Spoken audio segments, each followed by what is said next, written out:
Bom dia, que segunda-feira maravilhosa. Por que maravilhosa? Porque é a primeira segunda-feira do governo Lula. Aliás, a primeira vez desde que existe o Plantão Brasil que eu falo pra você bom dia com o Lula já sendo presidente empossado do Brasil. Porque se você pensar bem, ontem, 1º de janeiro, quando eu falei bom dia, o Lula ainda não tinha tomado posse. Já era o dia da posse dele, mas não tinha. Agora não. Já tomou posse, já assinou o revogaço dos sigilos de 100 anos, ou seja, já começou de fato o governo Lula. Hoje o Lula tem agenda com 11 presidentes, com 2 vice-presidentes, com um rei e com não sei quantos, não chefes, com um primeiro-ministro, não sei quantos enviados de vários países. Tinham muitos países na posse do Lula. Entre os encontros tem com o rei da Espanha, presidente de Portugal, vice-presidente da China, presidente da Argentina, da Colômbia, de Angola, de vários países, até da Ásia. Inclusive, eu vi aqui uma foto que eu comecei a dar risada.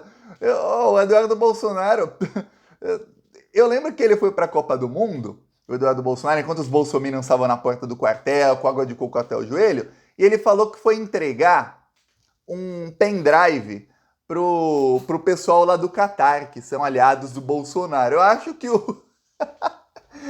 o Sheik devolveu o pendrive pro Lula. Tá aqui, ó, o representante do Catar, ao lado, vou até ampliar aqui pra você, ao lado do Lula. Acho que ele foi lá devolver o pendrive, né, o Eduardo Bolsonaro? Não devia ter muita informação lá, né, que o Catar não apoiou o golpe do Bolsonaro, então deu ruim aí. Agora mandou enviado um dos familiares do ditador lá para encontrar com o Lula, então deu ruim aí. Pois bem, a posse do Lula foi maravilhosa. Gostei muito da ideia de terem várias representantes do povo passando a faixa para o Lula. Inclusive, a gente tem que agradecer ao Bolsonaro por ter fugido, porque aí isso possibilitou essa imagem bonita. Imagina se fosse o Bolsonaro entregando a imagem para o Lula, assim, fazendo... E a festa não seria tão boa com uma presença daquelas, um espírito ruim daqueles no meio da festa, né? Então só tinha gente de bem ali, muito melhor. Apesar que seria bom ver a carinha de bunda do Bolsonaro vendo uma festa daquele tamanho pro Lula, muito maior do que qualquer festa que ele já teve para ele. Pois bem, o Lula assumiu, primeiro ele fez um discurso no Congresso Nacional. No discurso no Congresso Nacional, um discurso de estadista. Eu não lembro de um presidente, inclusive em toda a América Latina, que eu vi discurso de posse de outros presidentes, enfatizar tanto o meio ambiente, enfatizar tanto a luta contra o racismo, a luta para ter igualdade tanto de paridade de gênero, ou seja, um homem não pode ganhar mais do que uma mulher fazendo a mesma função. Ele citou exatamente isso, o Lula, falando também sobre negros e brancos, indígenas, que todos têm que ser iguais, e falando tanto sobre a fome e o combate à fome. Eu não lembro de nenhum discurso assim parecido. E uma coisa, muitos setores da grande mídia, jornalistas, começaram a cobrar do Lula, isso já antes do discurso dele, que ele falasse de pacificação do Brasil. Pacificação do Brasil.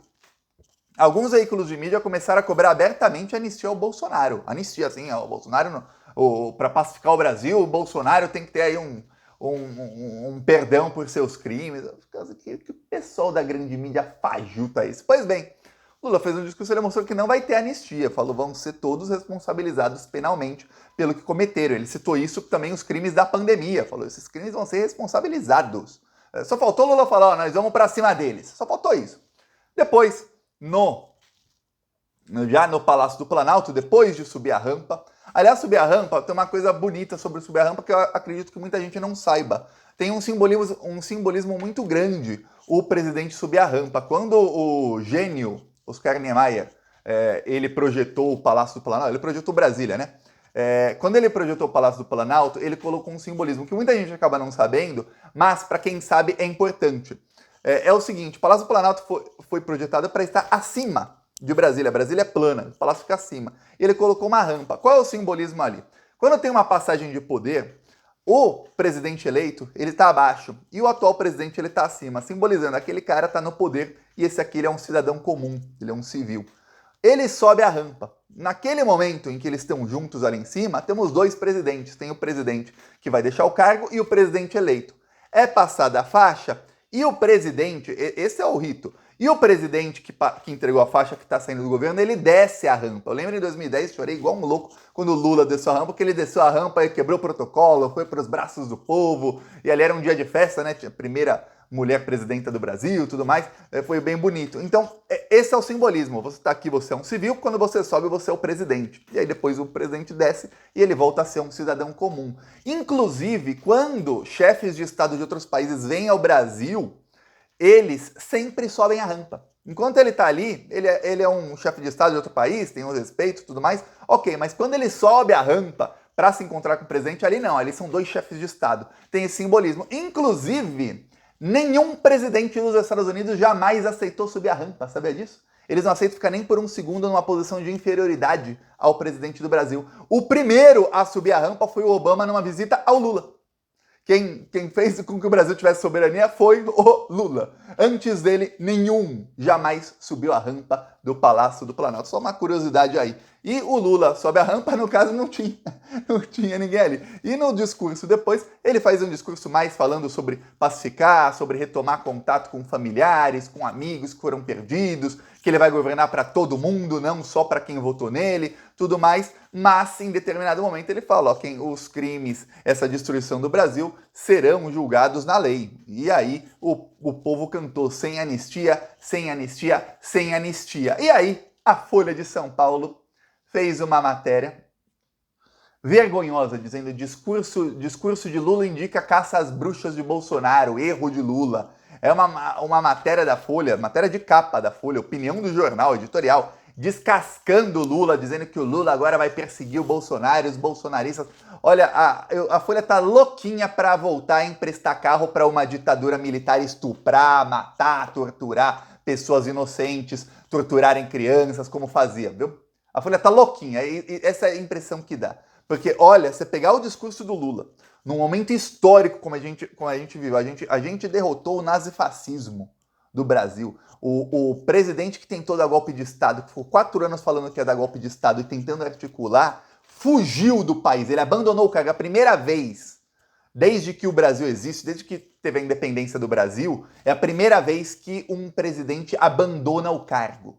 A Folha nem sequer fez uma cobertura bem, assim, michuruca disso, uma cobertura bem tranquila, como se fosse só um dia a mais, assim, na história do Brasil, sem dar importância à parte histórica disso, um presidente abandonar o cargo. Aí, o Lula faz um discurso histórico, fala de meio ambiente, fala que vai governar para todo mundo, fala que vai acabar com a fome, fala que vai colocar o povo de volta no orçamento, fala que tem que ter igualdade, paridade de gênero, tudo mais. A Folha vai lá e fala, não, vai ter caça às bruxas. Até o termo tá errado. O termo caça às bruxas foi usado lá muitos e muitos anos atrás, quando a Igreja Católica lá na Europa perseguia todo mundo que ia contra os dogmas da igreja, falava que a mulher tal era bruxa e queimava viva.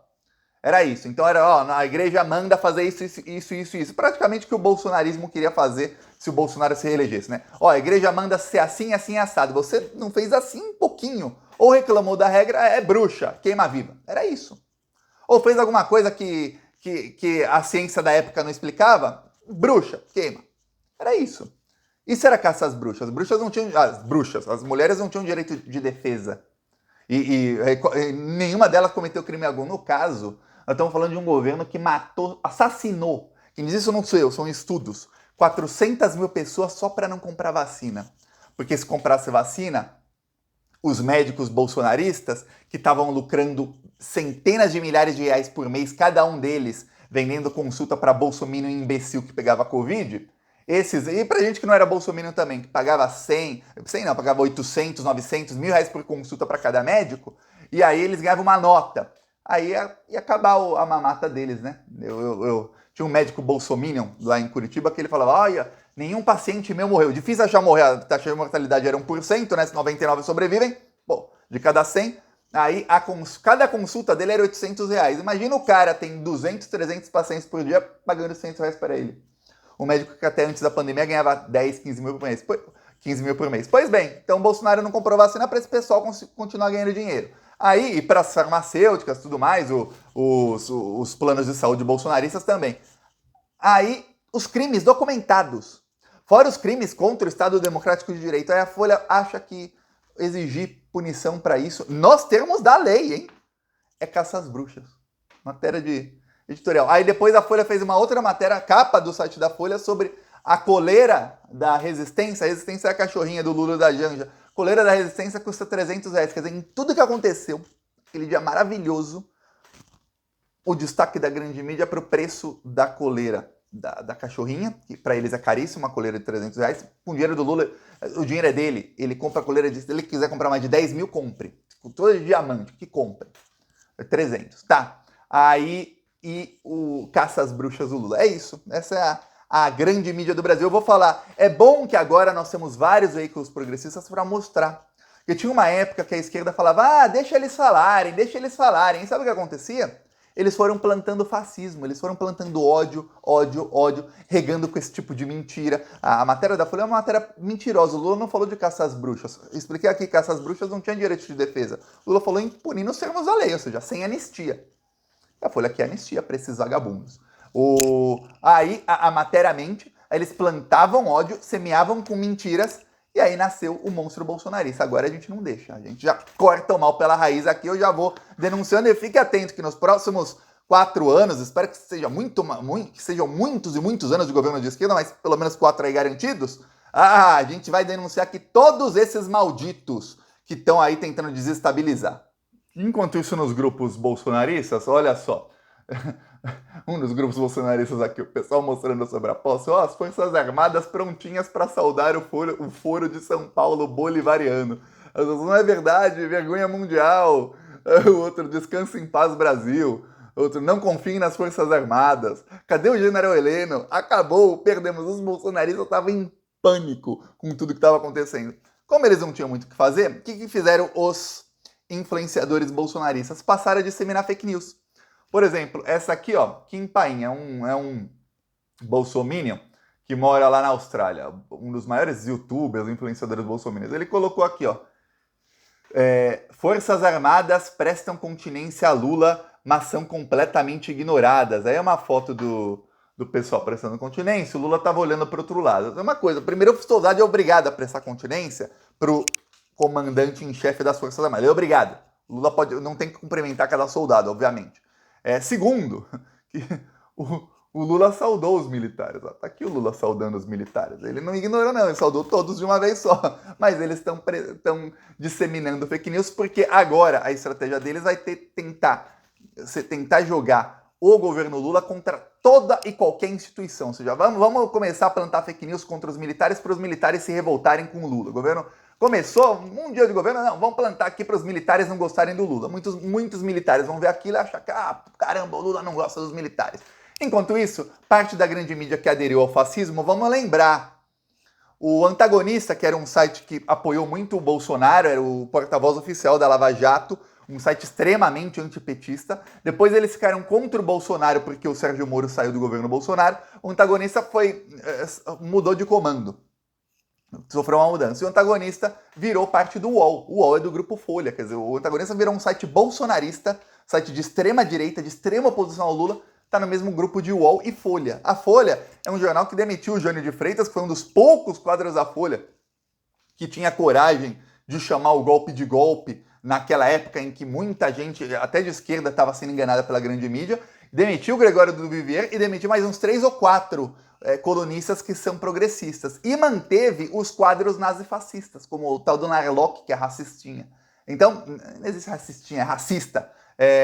E aí, mantiveram esse pessoal. Por quê? Porque a Folha é um veículo agora de oposição ao Lula. Um veículo vai ter sempre um outro ali para ter uma matéria mais ou menos, mas o resto é oposição ao Lula. Um veículo fascista hoje. A Folha como foi na época da ditadura militar. Outros veículos, como o Estadão também, esses sempre foram mais ligados ao fascismo, ao nazifascismo. Hoje continuam ali ligados à parte, que nem é o bolsonarismo, é aquela oposição ao Lula, gente que cravou 22, mas não fala. Esses aí são os colunistas do Estadão, a grande maioria. Então a grande mídia já está começando a soltar as linhas. Só quem não está é a Globo. Eu tô surpreso com a cobertura da Globo. Fiquei surpreso. O William Bonner só faltou chorar. Teve um momento que ele elogiou as nuvens.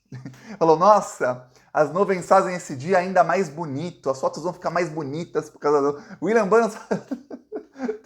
Bonner passou a amar o Lula. Aliás, o que eu lembrei aqui foi o seguinte. Enquanto os bolsominions pediam um sinal divino lá nos quartéis, só chovia. Para quem não sabe, algumas das maiores chuvas das últimas décadas em Brasília aconteceram nesses 60 dias em que os bolsominions foram lá acampados. Algumas das maiores chuvas das últimas décadas. Teve lugar de Brasília, como a área militar, que nunca alaga, e alagou não uma, não duas, mas 3, 4 vezes nos últimos 2 meses. Então, enquanto eles pediam um sinal divino, só chovia. E eu até ficava, caramba, não, peraí. Teve um dia que eu dei um Google para ver o volume de chuvas em Brasília em novembro, porque era em novembro, estavam com água de água alagada com água de cocô até o joelho. Tá. O volume de chuva é quase nulo. Nunca chove lá nesse mês. Aí tá o Bolsonaro lá pedindo instalação, chuva. Aí caiu um raio na campanha. Olha, eu vou falar, raio, tempestade de raio em Brasília é um negócio raríssimo. Em São Paulo tem normal. Tempestade de raio em São Paulo, pô, mais um dia normal. Mas em Brasília não. Teve tempestade de raio, só um lugar teve gente ferida. Adivinha onde? No acampamento bolsonarista. 4 pessoas foram feridas, uma mulher foi pro hospital. Caiu raio no meio da barraca deles lá. Tá. Aí no dia da posse do Lula, o que acontece? Sol, céu azul. Até as nuvens, como disse o William Bonner, algumas nuvens só para fazer o céu ficar mais bonito ainda. Aquele céu assim de... parece foto de cinema, de filme de cinema. E aí você fala, caramba, né? O sinal divino tá aí. Pois bem, o Lula assumiu, primeiro ato do Lula, mas essa é aquele cara que craque do time. Primeiro ato do Lula, primeiro, revogar os sigilos de 100 anos. Mandou a Controladoria Geral da União, que ele mesmo indicou o ministro, assinou a posse do novo ministro da CGU minutos depois, vai investigar nos próximos 30 dias todos esses sigilos e aí vai levantar. Tem alguns presidentes. Por que ele mandou investigar todos os sigilos antes? Porque tem alguns sigilos, qualquer presidente da República, não necessariamente o Bolsonaro, algumas coisas têm que ficar em sigilo. Então ele põe em sigilo, esse era certo, por acaso, ó. Os que foram noticiados na mídia, esses serão todos quebrados, que aqueles eram sigilos indevidos. Mas tem muito sigilo que foi decretado e a gente nem sabe. Então prepara que nos próximos 30 dias a coisa vai ficar bem feia para o Bolsonaro. Tá. Depois revogou o decreto de arma. Quem tem arma hoje tem e já vai ser recolhida, viu? Que vai ter regulamentação. Quem não tem, não tem mais. Não vai ter mais novo registro de CAC e nem de clubes de tiro. E aí depois o Lula falou que já é promessa dele, vai fechar os clubes de tiro 1 a 1. O Lula também nomeou todos os ministros, enfim, já começou a governar e, olha, o Lula já no primeiro dia, ele já falou, já colocou por assinatura dele que Caixa Econômica, Banco do Brasil, Correios, EBC e Petrobras não serão privatizadas. Ou seja, excelente notícia. O Lula já cumprindo promessa no primeiro dia, hein? Não esperou nem, vou esperar segunda-feira, não. No primeiro dia. Agora veremos na segunda-feira. Tem uma agenda muito extensa hoje. E para quem não sabe, a articulação do Lula ele já conseguiu aí de cara, mais de 350 bilhões de reais. Milhões de reais. Bilhões seria bom demais. O presidente da Alemanha, que foi para posse, ele encontrou com o Lula, ele garantiu, tem aí 70 milhões de euros, são 390 milhões de reais, que serão imediatamente depositados na conta do Brasil para proteger a Amazônia. Então tá aí, já uma excelente notícia, mas nem assumiu, já está trazendo aí quase 400 milhões de investimentos. É o Brasil voltando a sorrir. Peça aí sua inscrição no canal, seguiremos na luta. Falou!